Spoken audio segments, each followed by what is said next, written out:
Hello students, चलिए हम आज का क्लास स्टार्ट करते हैं। तो आज हम अध्याय 13 प्रकाश का परावर्तन एवं अपवर्तन गोलीय सतह से, ठीक है, इसी चैप्टर का हम अध्ययन करेंगे। तो सबसे पहले इस चैप्टर में हम देखेंगे कि गोलीय दर्पण किसे कहते हैं। तो मान लो जाए हमारे पास कोई कांच का गोला है जो पूरी तरीके से क्या है, खोखला है।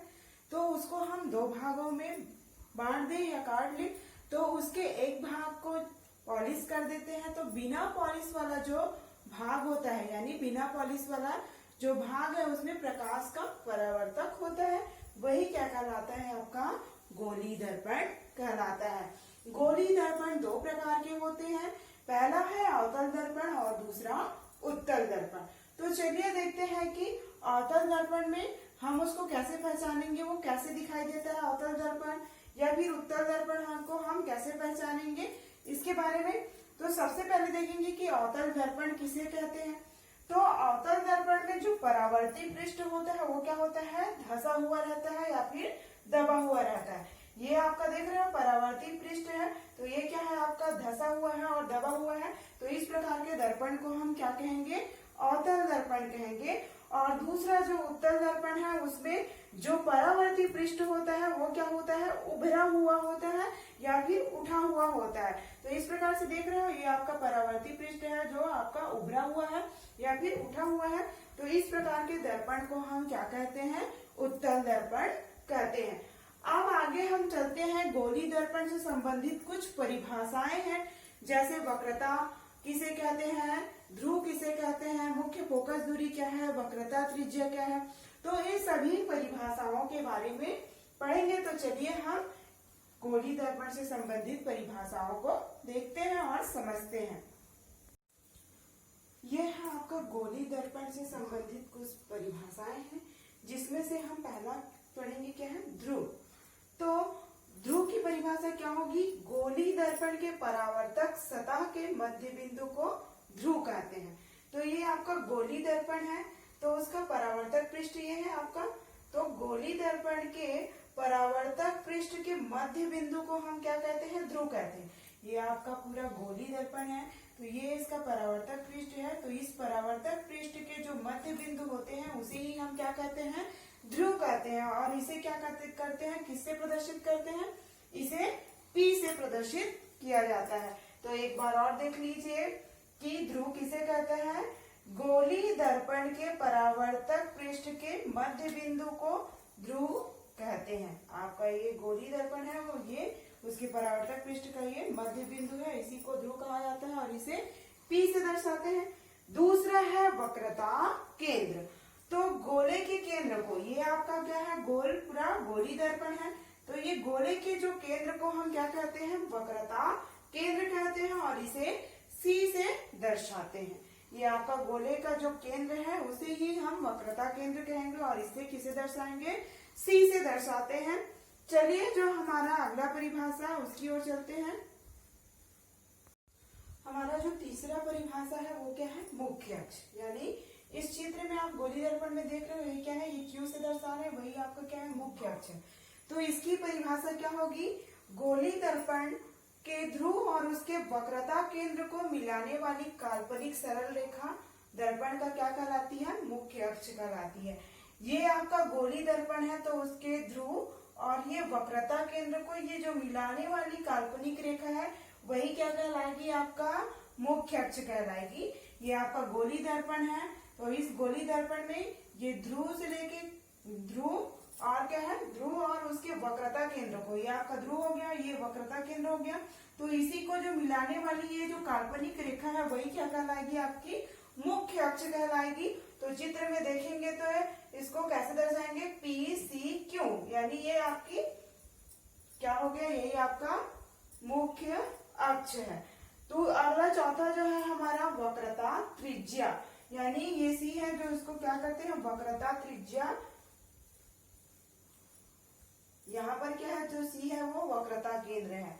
तो हम देखेंगे कि वक्रता त्रिज्या किसे कहते हैं। तो दर्पण के ध्रुवों से वक्रता केंद्र तक की दूरी को हम क्या कहते हैं, वक्रता त्रिज्या कहते हैं। दर्पण के ध्रुव और क्या है, ये दर्पण का ध्रुव से लेके वक्रता केंद्र तक की जो दूरी है, यानी ये दर्पण का ध्रुव है और ये क्या है, वक्रता केंद्र, तो इनकी जो दूरी है वही क्या कहलाती है, आपकी वक्रता त्रिज्या कहलाएगी। ठीक है, एक बार और देखिए, वक्रता त्रिज्या किसे कहते हैं, गोली दर्पण के यानी दर्पण के ध्रुव और वक्रता केंद्र के बीच की दूरी ही क्या कहलाती है, वक्रता त्रिज्या कहलाती है। अगला जो है वो क्या है हमारा, अगली जो परिभाषा है मुख्य फोकस। तो इसमें देखेंगे अवतल दर्पण में भी और उत्तल दर्पण में भी। तो देखते हैं कि अवतल दर्पण का जो मुख्य फोकस है वो क्या होता है, या अवतल दर्पण का मुख्य फोकस किसे कहते हैं। तो जब कोई प्रकाश किरणें समानांतर अक्ष से आती है, ये आपकी जो प्रकाश किरण है, जब कोई प्रकाश किरण समानांतर अक्ष से आती है और क्या होती है, दर्पण पर परावर्तन के पश्चात मुख्य अक्ष के जिस बिंदु पर मिलती है वही क्या कहलाती है, अवतल दर्पण का मुख्य फोकस कहलाता है। ये देखिए चित्र में, यहाँ से कोई प्रकाश किरण क्या हो रही है, यहाँ से प्रकाश किरण ये दर्पण पर परावर्तित हो रही है, परावर्तन हो रहा है, दर्पण पर परावर्तित होने के बाद ये मुख्य अक्ष है, तो ये मुख्य अक्ष के जिस बिंदु पर मिल रहा है वही क्या कहलाएगा, आपका अवतल दर्पण का मुख्य फोकस। तो इस प्रकार से ये देखो, ये सारी आपकी समानांतर अक्ष पर चलने वाली जो प्रकाश किरण है। तो एक बार और देखिए, अवतल दर्पण का मुख्य फोकस किसे कहते हैं, जब कोई प्रकाश किरण समानांतर अक्ष से आने वाली, यानी जब कोई प्रकाश किरण समानांतर अक्ष से आने पर क्या है, दर्पण पर परावर्तन होने के बाद मुख्य अक्ष के जिस बिंदु पर, मतलब एक साथ मिलती है, जिस बिंदु पर मिलती है यानी एकत्रित होती है एक जगह, तो वही क्या कहलाएगी, अवतल दर्पण का मुख्य फोकस। तो ये देख रहे हो, ये आपका जो क्या है, प्रकाश किरणें है जो समानांतर अक्ष से जा रही है और जाने के बाद क्या हो रही है, ये दर्पण पर परावर्तन के पश्चात ये मुख्य अक्ष पर ये मिल रहा है, यहाँ से प्रकाश किरण जा रही है, यहाँ मिल रही है, फिर यहाँ से प्रकाश किरण जा रही है, यहाँ मिल रही है, फिर यहाँ से जा रही है। इस तरीके से ये मुख्य अक्ष के एक बिंदु पर मिल रहे हैं, जिसे हम क्या कहते हैं, अवतल दर्पण का मुख्य फोकस कहते हैं और इसे हम किससे दर्शाते हैं, PF से। अब देखेंगे कि उत्तल दर्पण में क्या होते हैं।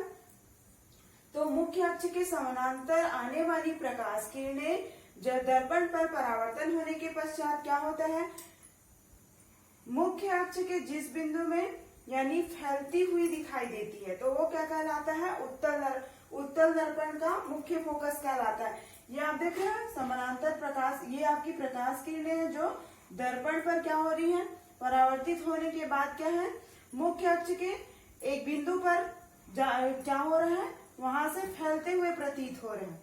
तो इसे ही हम क्या कहेंगे, उत्तल दर्पण का मुख्य फोकस कहते हैं। ठीक है, अब आगे देखेंगे कि फोकस दूरी किसे कहते हैं। तो गोली दर्पण में ध्रुव और क्या है, ध्रुव से फोकस तक की दूरी को हम फोकस दूरी कहते हैं। देख लीजिए फोकस दूरी की परिभाषा। तो फोकस दूरी की परिभाषा क्या होगी, गोली दर्पण में ध्रुव से लेकर के फोकस दूरी तक, ध्रुव से लेकर फोकस तक की दूरी यानी इतनी दूरी ही क्या कहलाएगी, आपकी फोकस दूरी कहलाती है और इसे PF से प्रदर्शित करते हैं।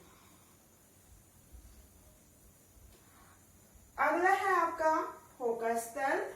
किसी गोली दर्पण, इसकी परिभाषा क्या होगी, किसी गोली दर्पण के मुख्य फोकस से उसकी मुख्य अक्ष के लंबवत जाने वाला तल फोकस तल कहलाता है। किसी गोली दर्पण के मुख्य फोकस से उसकी मुख्य अक्ष के लंबवत जाने वाला तल क्या कहलाता है, फोकस तल कहलाता है। तो इस तरीके से आपका क्या हुआ, ये गोली दर्पण से संबंधित कुछ परिभाषाएं हो गई। अब हम प्रतिबिंब की रचना के बारे में पढ़ेंगे। देखिए जो अगला टॉपिक है वो क्या है हमारा, प्रतिबिंब रचना के नियम। तो सबसे पहले प्रतिबिंब रचना के नियम के बारे में पढ़ने से पहले मैं बता दूं कि प्रतिबिंब किसे कहते हैं। मान लो कोई वस्तु है, यानी कोई वस्तु है जिस पर क्या है, प्रकाश किरणें चल रही है। वस्तु से चलने वाली जब हम प्रकाश किरण की बात करते हैं तो क्या होता है, वस्तु से चलने वाले प्रकाश किरण एक या दो प्रकाश किरण को लेते हैं तो क्या होता है, दर्पण पर परावर्तन के पश्चात जिस बिंदु पर मिलती है वही क्या कहलाता है, वहीं पर उसका प्रतिबिंब बनता है। तो एक बार और देखिए कि प्रतिबिंब किसे कहते हैं, वस्तु से क्या है, चलने वाली प्रकाश किरण, यानी एक या दो प्रकाश किरण को लेते हैं तो वो दर्पण पर परावर्तन के पश्चात एक बिंदु पर मिलती है तो उसका प्रतिबिंब वहीं पर बनता है। अगला देखिए कि इसमें अवतल दर्पण और उत्तल दर्पण में क्या हो रहा है। तो पहला जो नियम है किसके लिए, आपका अवतल दर्पण के लिए। जो प्रकाश किरण मुख्य अक्ष के समानांतर दर्पण पर आपतित होती है वह किरण परावर्तन के पश्चात मुख्य फोकस से होकर जाती है। तो वो किसमें होता है, ये प्रतिबिंब रचना के नियम अवतल दर्पण में। तो मैं यहाँ पर परिभाषा को इसलिए लिखी हूँ क्योंकि आप लोग कंफ्यूज ना हो। तो जो प्रकाश किरण, ये क्या है, आपका प्रकाश किरण मुख्य अक्ष के समानांतर चल रही है, ये आपका मुख्य अक्ष है तो इसी के समानांतर क्या है, कोई प्रकाश किरण चल रही है। तो ये दर्पण पर आपतित हो रही है, आपतित होने के बाद परावर्तन के पश्चात क्या होता है, ये मुख्य अक्ष से, ये आपका मुख्य अक्ष से होकर मुख्य अक्ष से फोकस से होकर यह क्या होती है, आगे चली जाती है। तो यही क्या ये आपका पहला नियम है अवतल दर्पण के लिए। और दूसरा क्या होता है उत्तल दर्पण में, देखिए कि मुख्य फोकस से होकर आती हुई प्रतीत होती है, यानी जब कोई प्रकाश किरण मुख्य अक्ष के समानांतर आपतित होती है तो क्या हो, दर्पण पर परावर्तन के पश्चात क्या होती है, मुख्य फोकस से, यहाँ पर दिख रहा है ना, मुख्य फोकस से होकर आती हुई प्रतीत होती है, यानी यहाँ से आती हुई प्रतीत हो रही है ये रेखाएं। तो ये किसके लिए होगा, उत्तल दर्पण के लिए। तो एक बार और देख लिए, जब कोई प्रकाश किरण मुख्य अक्ष के समानांतर आपतित होती है तो दर्पण पर परावर्तन होने के पश्चात क्या होता है, मुख्य अक्ष पर फोकस से होकर गुजर जाती है। तो ये किसके लिए, अवतल दर्पण के लिए। और उत्तल दर्पण के लिए क्या होगा, जब कोई प्रकाश किरण मुख्य अक्ष के समानांतर दर्पण पर आपतित होती है, यानी इस दर्पण पर क्या हो रही है, आपतित हो रही है, फिर परावर्तन के पश्चात वो कैसे प्रतीत हो रही है, मतलब मुख्य फोकस से आती हुई प्रतीत हो रही है, इस प्रकार से किरणें। तो ये किसके लिए होगा, उत्तल दर्पण के लिए। चलिए इसका दूसरा नियम देखते हैं। चलिए हमारा प्रतिबिंब रचना का दूसरा नियम देखते हैं। तो दूसरा नियम, इसमें हम क्या पढ़ेंगे, वक्रता केंद्र से आपतित किरणें। यहाँ पर जगह नहीं था इसलिए मैंने ऊपर लिख दिया है चित्र का नाम। ये क्या है आपका, वक्रता केंद्र से आपतित किरणें। तो अवतल दर्पण में क्या होता है उसे देखेंगे। जो प्रकाश किरण क्या है, वक्रता केंद्र से होकर आपतित होती है और परावर्तन के पश्चात उसी दिशा में क्या हो जाती है, मार्ग से वापस लौट जाती है। तो वो वो किसके लिए, अवतल दर्पण के लिए कहलाता है। एक बार देखिए, ये क्या है, जो प्रकाश किरण, यानी ये कोई प्रकाश किरण है, ये क्या है, वक्रता केंद्र से होकर आपतित हो रही है, फिर आपतित होने के बाद क्या है, परावर्तन के पश्चात इसी मार्ग में वापस लौट जा रही है। तो ये किसका होगा, आपका अवतल दर्पण के लिए वक्रता केंद्र पर आपतित किरणें। और हम देखेंगे उत्तल दर्पण में कि वक्रता केंद्र पर आपतित किरणें कैसे होती हैं। तो इसमें क्या होगा, देखिए उत्तल दर्पण के लिए वक्रता केंद्र की दिशा में जाती हुई प्रतीत होती है, यानी जब कोई प्रकाश किरण वक्रता केंद्र पर क्या होती है, वक्रता केंद्र से होकर आपतित होती है, वो क्या कहलाती है, आपका अवतल दर्पण के लिए आपतित किरणें कहलाती है। और उत्तल दर्पण में क्या होगा, वक्रता केंद्र की दिशा में, यानी ये आपका सी क्या है, वक्रता केंद्र है, तो इस दिशा में क्या होती है, वो जाती हुई प्रतीत होती है। तो ये क्या कहलाएगा, जाने के बाद क्या है, वो उसी मार्ग में वापस लौट जाती है, वही क्या कहलाएगी, उत्तल दर्पण के लिए आपतित किरणें। मतलब उत्तल दर्पण में वक्रता केंद्र की आपतित किरणें। एक बार और देख लीजिए कि अवतल दर्पण में वक्रता केंद्र की आपतित किरणें, जब कोई प्रकाश किरण क्या होती है, वक्रता केंद्र से होकर आपतित होती है और परावर्तन के पश्चात उसी दिशा में वापस लौट जाती है, तो वो क्या कहलाती है, अवतल दर्पण के वक्रता केंद्र से आपतित किरणें। और उत्तल दर्पण में क्या होगा, जब प्रकाश किरण क्या होगी, वक्रता केंद्र से आती हुई प्रतीत यानी वक्रता केंद्र से जाती हुई प्रतीत होगी। जब कोई प्रकाश किरण आपतित होगी, फिर दर्पण में आपतित होने के बाद क्या होगा, परावर्तन के पश्चात ये वक्रता केंद्र से जाती हुई प्रतीत हो रही है। ये देख रहे हो ना, यहाँ से आपतित हो रही है प्रकाश किरण, फिर ये दर्पण पर परावर्तन के पश्चात ऐसा लग रहा है ये वापस आ रही, तो ऐसा लग रहा है कि ये प्रकाश किरण किससे आ रही है, वक्रता केंद्र से आ रही है। तो ये किसके लिए है आपका, उत्तल दर्पण में वक्रता केंद्र से आपतित किरणें, उत्तल दर्पण के लिए वक्रता केंद्र से आपतित किरणें। अब तीसरा नियम हम देखते हैं कि उसमें क्या होता है। तो चलिए तीसरा नियम देखते हैं प्रतिबिंब रचना की।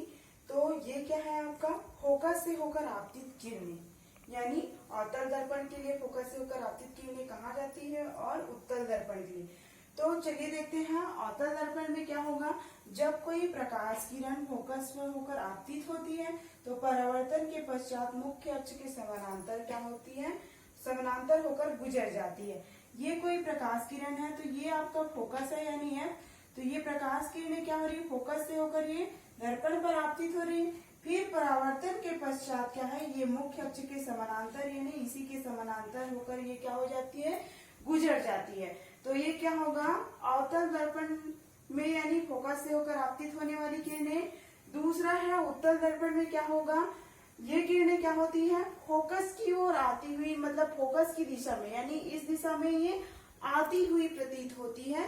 तो ये क्या होगा, उत्तल दर्पण के लिए फोकस से होकर आपतित किरणें। तो इस प्रकार से आपका प्रतिबिंब रचना का नियम कंप्लीट हो गया। इस चैप्टर में हमने अभी तक क्या क्या पढ़ा है उसको एक बार रिवाइज कर लेते हैं।